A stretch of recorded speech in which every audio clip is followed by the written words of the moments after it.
Superb ಆಡಿದ್ರಲ್ವಾ? I beg your pardon, non-Kannadigas, I'm going to talk a little bit in Kannada.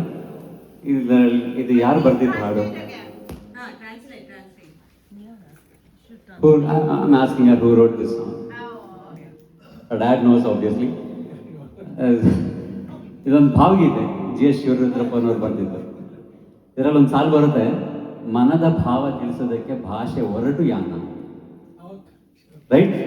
ಭಾಷೆ ಹೊರಟು ಯಾನ ಅಂದರೆ ಏನು ಅಂತ ಯೋಚಿಸಿ ಆಮೇಲೆ ಮಾತಾಡಿ. That's such a beautiful line.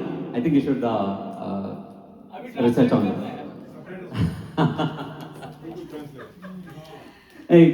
The poet says, to express the thoughts that are in my mind, the emotions that are in my heart, language is a very, very rough vehicle. So, ಭಾಷೆ ಹೊರಟು ಯಾನ ಅಂದರೆ it cannot be expressed in simple language. That's why he wrote this song. ಹಾಡು ಹಳೆಯದಾದರೆ ಏನು means, what if the song is old? The emotions are brand new, fresh.